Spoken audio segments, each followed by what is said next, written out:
Hello everyone, मेरा नाम है Abhinav and I welcome you all on my YouTube channel SSC with Abhinav. तो भाई आज की वीडियो के अंदर मैं आपके जितने भी डाउट्स हैं एसएससी एग्जाम से रिलेटेड वो सारे दूर करने वाला हूँ। Let me introduce myself to you. ठीक है, मेरा नाम अभिनव है जैसा कि मेरे चैनल के नाम में आ रहा है। ठीक है, मैं एसएससी एस्पिरेंट हूँ, सीजीएल और सीएचएसएल का इस साल एग्जाम दूंगा और एमटीएस पे इस टाइम पे वर्क कर रहा हूँ। ठीक है, like already selected as SSC MTS in income tax department Tamil Nadu and Pondicherry. ये वीडियो भाई आपके लिए हेल्पफुल होने वाली है अगर आपने 12th अभी पास करी है, फर्स्ट ईयर में हो, सेकंड ईयर में हो, थर्ड ईयर में हो, तो आपके लिए वीडियो रहने वाली है कि बेसिकली आपको क्यों एसएससी की एग्जाम्स की प्रिपरेशन करनी चाहिए और क्यों ये बेस्ट ऑप्शन है instead of searching like going for private jobs और कोई दूसरी जॉब की प्रिपरेशन कर रहे हो। तो उससे बेटर ये है कि आप एसएससी एग्जाम्स की प्रिपरेशन करें, क्यों उसके बारे में ये टोटल वीडियो रहने वाली है और आपके एसएससी से रिलेटेड जितने भी डाउट्स हैं उन सभी को इस वीडियो के अंदर मैं कवर करने वाला हूँ और दूर करने वाला हूँ। So let's get it. I know भाई बहुत जल्दी बोल दिया मैंने, बट लेकिन फॉर नाउ मैं सब कुछ धीरे से प्यार से तसल्ली से समझाऊंगा आपको। भाई एसएससी की फुल फॉर्म है स्टाफ सिलेक्शन कमीशन। ये बेसिकली कमीशन है जो एग्जाम्स करवाता है 12th लेवल पे, 10th लेवल पे, ग्रेजुएशन लेवल पे और दूसरे भी एग्जाम्स है जैसे स्टेनो और हिंदी ट्रांसलेटर, सीपीओ। उसमें क्या होता है आपको लाइक ग्रेजुएशन ही रिक्वायर्ड होती है, बट लेकिन अदर दूसरी जॉब से। ठीक है, लाइक मेन इसके अंदर जो जिसके लिए सबसे ज्यादा लोग भीड़ है वो है सीजीएल के लिए, कंबाइंड ग्रेजुएट लेवल। उसके लिए आपको ग्रेजुएशन की रिक्वायरमेंट होती है। उसके अंदर आपको भाई इंस्पेक्टर्स की पोस्ट मिलती है, ग्रुप बी की पोस्ट होती है 4600 grade pay, 4200 grade pay, 36, 2800 grade pay, 2400 grade pay, ये सारी आपको पोस्ट मिलती है। ग्रेड पे से मतलब बस आप इतना समझ लो कि 4600 ग्रेड पे आपको अच्छी सैलरी मिलती है, 42 पे उससे कम, 36 पे उससे कम, 28 पे उससे कम और 24 पे उससे कम और 1800 पे उससे कम। तो बेसिकली ये सैलरीज जो है डिवाइडेड होती हैं ग्रेड पे के हिसाब से। सीजीएल में आपको 4600 ग्रेड पे की पोस्ट भी मिलती है जो कि इंस्पेक्टर्स होती है, जैसे GST inspector, income tax inspector, excise, custom और भी दूसरे इंस्पेक्टर्स होते हैं, तो उनकी आपको पोस्ट इनके अंदर मिलती है। सीएचएसएल में आपको एलडीसी की पोस्ट मिलती है जिसके अंदर आपको लाइक 1900 ग्रेड पे की पोस्ट मिलती है। एमटीएस के अंदर 1800 ग्रेड पे होता है, इसमें सबसे कम सैलरीज होती है बेसिकली। नाउ जो सबसे इंपॉर्टेंट सवाल वो ये है कि क्यों इसी की ही प्रिपरेशन करनी चाहिए। सीजीएल, सीएचएसएल, एसएससी, एमटीएस, ये जो जितने भी एग्जाम्स हैं इनको क्यों देना चाहिए भाई, ये बेस्ट क्यों है, क्यों कुछ और ना करें। ठीक है, उसके लिए मैं आपको लाइक कुछ रीजंस बताऊंगा। इसके अंदर 4 सब्जेक्ट्स आती हैं एग्जाम में। सीजीएल की बात करते हैं तो सीजीएल में क्या होता है कि 4 सब्जेक्ट आती हैं, मैथ्स, रीजनिंग, जीके और इंग्लिश। 25 क्वेश्चन आते हैं, टोटल को मिला के हो गए 100 क्वेश्चन और एक क्वेश्चन 2 नंबर का आता है, तो 200 नंबर का पेपर बनता है। उसके अंदर 1/4 नेगेटिव मार्किंग होती है। ठीक है, इसमें ये है कि भाई ये 4 जो सब्जेक्ट्स हैं ये सभी गवर्नमेंट एग्जाम्स में ऑलमोस्ट सेम रहती है। जैसे DSSB के एग्जाम्स होते हैं, रेलवे के एग्जाम्स होते हैं और भी बहुत सारे एग्जाम्स होते हैं, उनमें एसएससी से जो रिलेटेड क्वेश्चंस होते हैं इन सभी एग्जाम्स में उनका क्वेश्चन जो लेवल होता है वो कम ही रहता है, बट लेकिन एसएससी में जो क्वेश्चन लेवल है वो अच्छा रहता है। बहुत, मैं ये नहीं बोलूंगा कि बहुत टफ रहता है, आप नहीं कर पाओगे, या फिर आपकी मैथ्स वीक है तो आप नहीं कर पाओगे, आप आर्ट्स से हो या फिर साइंस से हो तो नहीं कर पाओगे, उसके बारे में मैं और आगे बात करूंगा। बट लेकिन अगर आप किसी भी स्ट्रीम से हो, लाइक 12th में आपके पास कुछ भी सब्जेक्ट थी, ग्रेजुएशन में आपके पास कुछ भी सब्जेक्ट थी, आप फिर भी इस एग्जाम्स की प्रिपरेशन कर सकते हो। भले ही आपकी मैथ्स कितनी ही वीक क्यों ना हो, भले ही आप हिंदी मीडियम से हो, इंग्लिश आपकी कितनी भी वीक क्यों ना हो, आप लाइक 2-3 महीने के अंदर, 4-5 महीने के अंदर मैथ्स और इंग्लिश को बहुत अच्छे से कवर कर सकते हो।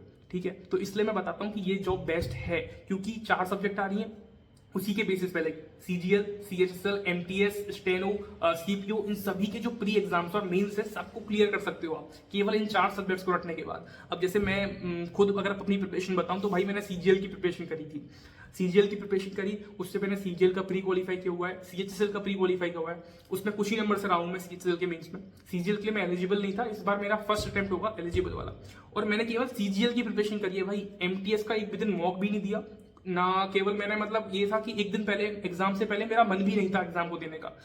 मम्मी ने बोला कि एग्जाम में फीस भरी है तो दे के आओ, तो इस वजह से केवल दे दिया एग्जाम और उसी के बेसिस पे जॉब लग गई।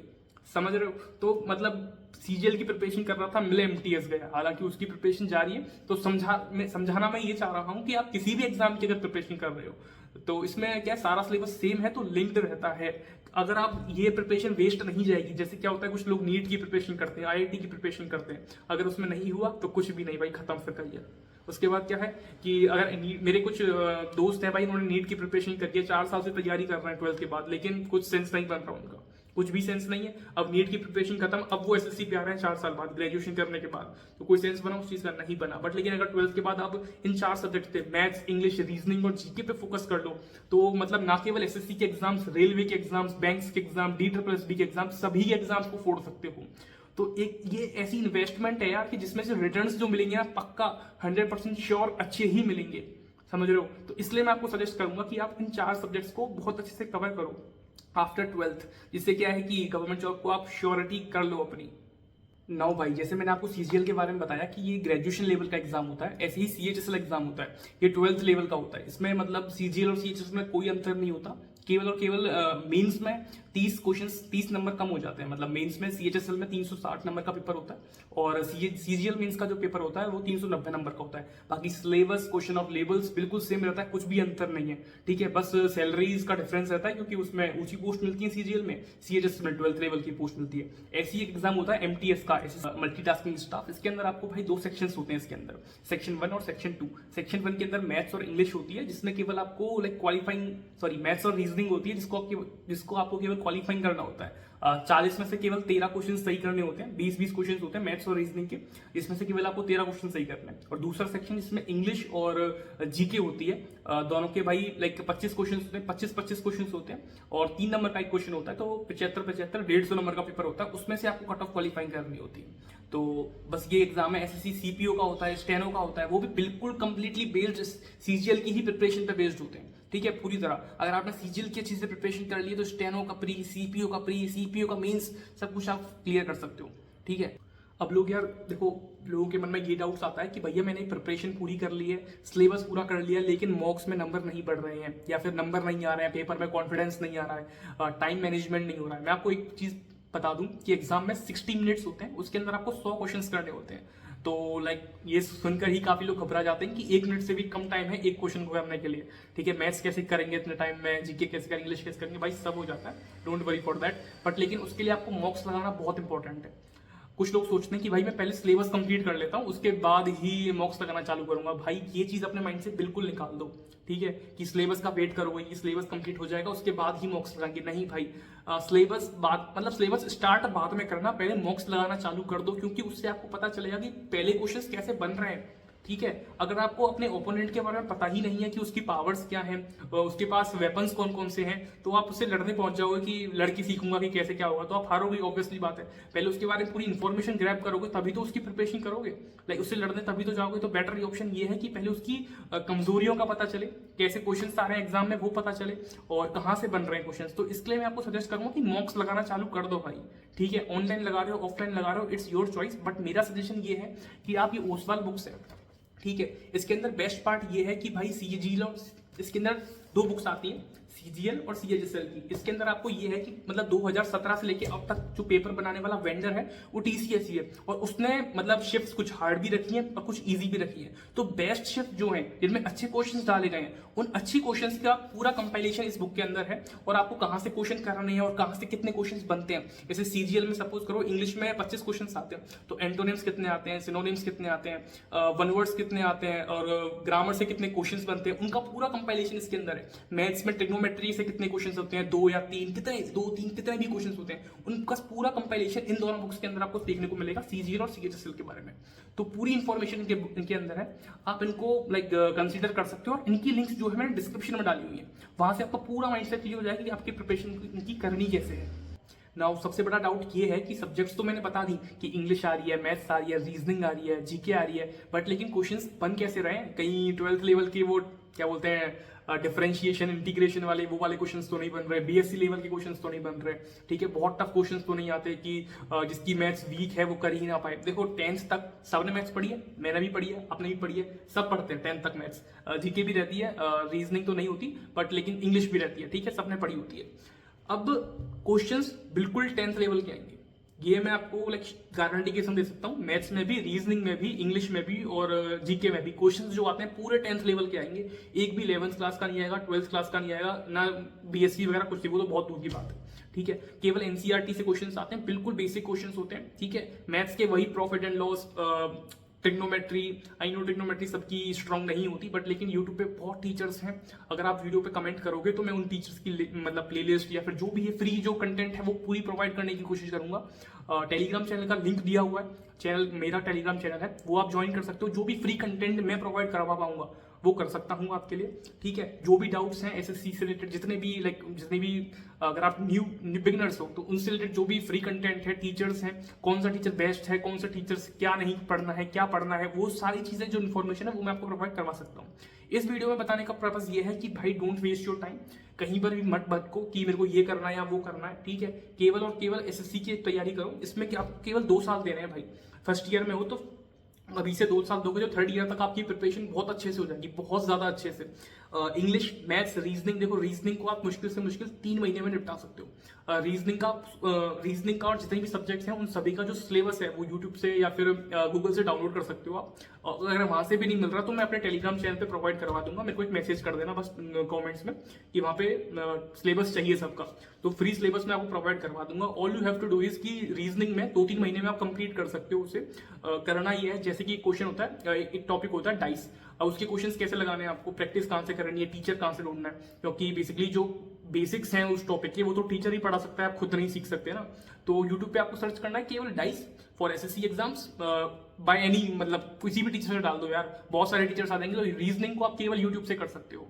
ठीक है, बची मैथ्स के लिए मैं आपको सजेस्ट करूंगा कि अगर आप बिगिनर हो ना तो ये नहीं है कि केवल PYQs कर लिए, भाई एक बार अच्छे से कोर्स कर लो।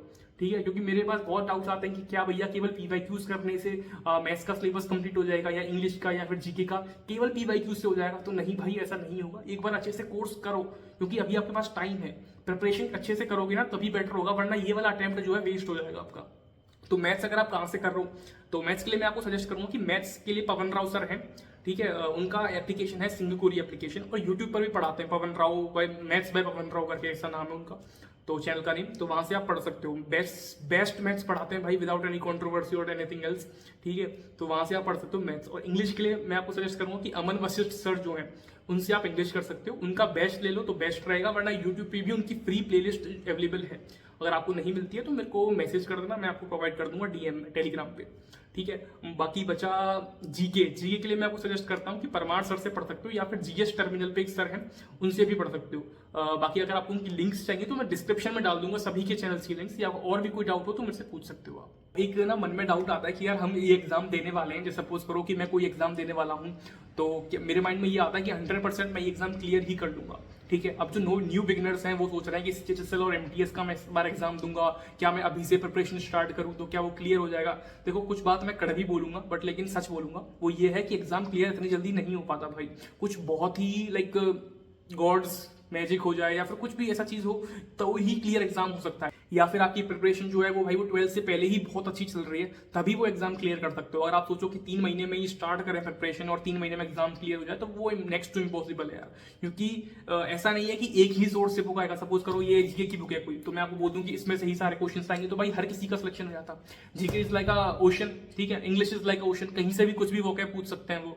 ठीक है, तो उसके लिए ये है कि थोड़ा सा आपको वेट करना पड़ेगा भाई, पर पेशेंस के साथ तैयारी करनी पड़ेगी मिनिमम 1 से 1.5 साल, तभी उसके बाद सिलेक्शन ले पाओगे आप। तो मेरा सजेशन यही है कि अगर आप 12th में हो, लाइक 12th पास कर ली है, फर्स्ट ईयर में हो, सेकंड ईयर में हो, थर्ड ईयर में हो, तो प्रिपरेशन अभी से स्टार्ट कर दो। क्योंकि पता है भाई कंपटीशन बहुत बढ़ रहा है। मतलब 90% लोग सोचते हैं कि ग्रेजुएशन के बाद सोचेंगे, अगर आप अभी से प्रिपरेशन स्टार्ट कर दोगे ना तो फर्स्ट ईयर के मतलब थर्ड ईयर के बाद ही आपको जॉब मिल जाएगी। तो इससे बेटर और क्या चाहिए भाई, एक्स्ट्रा ऑर्डिनरी होना पड़ेगा, क्योंकि कंपटीशन बहुत एक्स्ट्रा ऑर्डिनरी हो गया है। सो इसलिए मैं आपको सजेस्ट कर रहा हूँ कि अभी से प्रिपरेशन स्टार्ट करो, टाइम वेस्ट मत करो भाई, कॉलेज के साथ में ही प्रिपरेशन स्टार्ट करो। ठीक है, क्योंकि कॉलेज चलता रहेगा, वैसे भी कुछ भी प्रोडक्टिव नहीं करना आपको इसके अंदर, केवल परसेंटेज चाहिए एट द एंड, वो कहीं काम आती नहीं है। तो इससे बेटर ये है कि भाई अभी से गवर्नमेंट जॉब की प्रिपरेशन चालू कर दो, क्योंकि सही टाइम रहते जॉब लग जाएगी, क्योंकि उसके बाद भाई आपके पास जिम्मेदारियां भी बढ़ेंगी। ठीक है, माइंड की जो पावर है याद करने की वो भी कम होगी। तो इट्स बेटर कि अभी से उस यूटिलिटी का पूरा यूज करो आप। सो दैट्स इट भाई, इस वीडियो को यहीं पे रखते हैं। अगर आपके कोई भी डाउट्स हैं, कुछ भी लाइक आपको स्टडी मटेरियल चाहिए तो let me no in the comment section में, आपकी पूरी हेल्प करने की कोशिश करूंगा। कुछ भी डाउट्स है तो let me know. So that's it, bye, take care.